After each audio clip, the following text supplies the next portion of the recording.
Aim: estimation of vitamin C or ascorbic acid.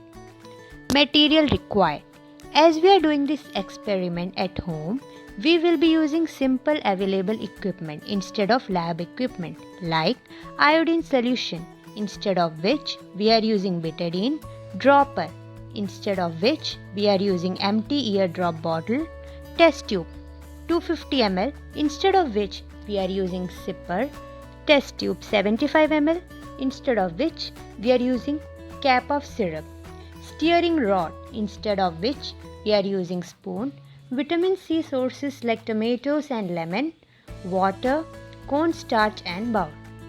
Guys, please pay attention. The theory of this experiment is really very interesting. It tells us about what is the chemistry behind this experiment. So let's start. Ascorbic acid can be estimated using various techniques such as titration, spectrometric analysis, capillary electrophoresis, gas chromatography, liquid chromatography, etc. Out of all these techniques, titration is most economical and requires simple equipment. Guys, all you can do that. Really, it requires simple equipment. All the equipment we use this in this experiment are available at home.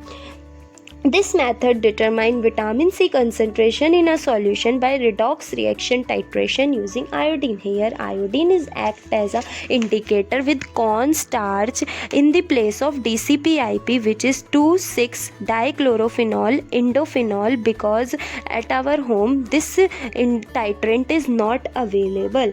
So, as you all know that starch and iodine will react each other to give dark blue color.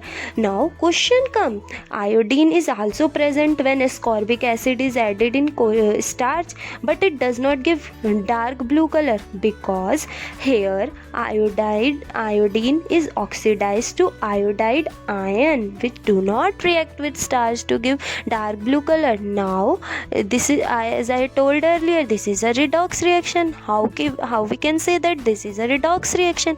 So in this case, ascorbic acid is a reducing agent. Reducing agent is a agent which oxidize itself but reduce others. So in this case, when iodine react with ascorbic acid, iodine, that is iodine. So my fellow mates have told you about all the science behind our experiment. So now it's time to perform it physically. For estimation of vitamin C in any of its source, first we have to make an indicator. For the preparation of indicator, there are several steps. First step is to make a cornstarch paste. For cornstarch paste, we have to put 1 tablespoon cornstarch and small amount of water, just enough to make a fine paste.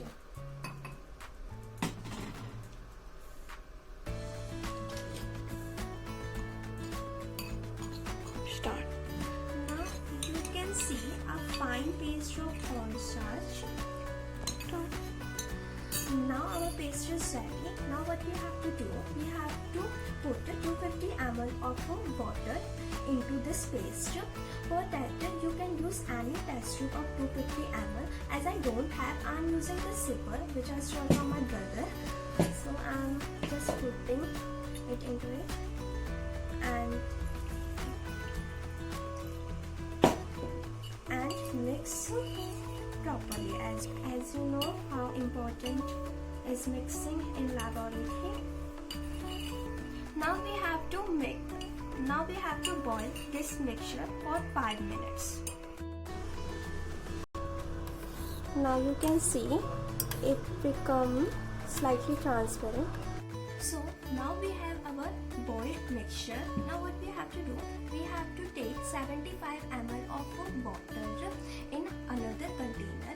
For 75 ml of water, you can use any test tube of 75 ml, but I don't have, so I am using this cap of syrup.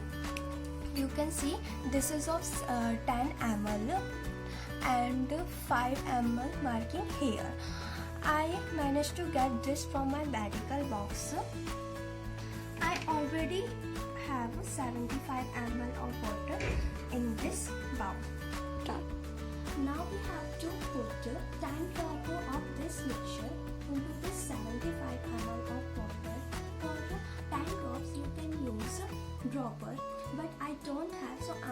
using my ear drop as a substitute.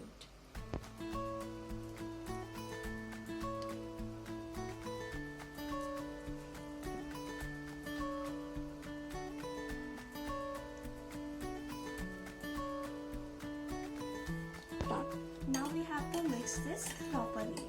We have mixed this properly. Now we have to add iodine in this. As you know that iodine gives dark purple blue color when it reacts with this starch. So I'm using my ear drop again for adding iodine solution in it. But make sure if you are using it again, you have to wash it properly before using it again.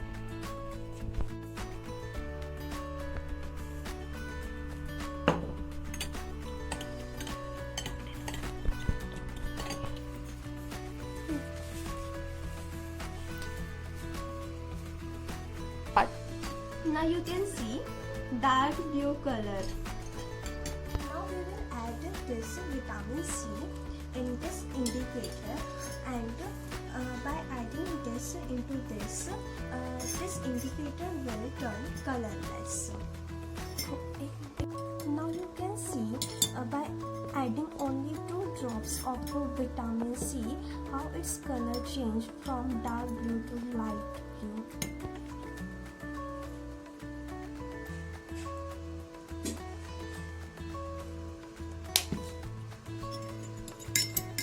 Now you can see this become completely colorless.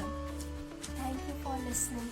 The result which we obtained after performing the experiment was that 10 drops of ascorbic acid make the iodine solution colorless. There are also some precautions which we should keep in our mind whilst doing the experiment. That are, we should be careful whilst using the stove and should practice basic safety while using iodine.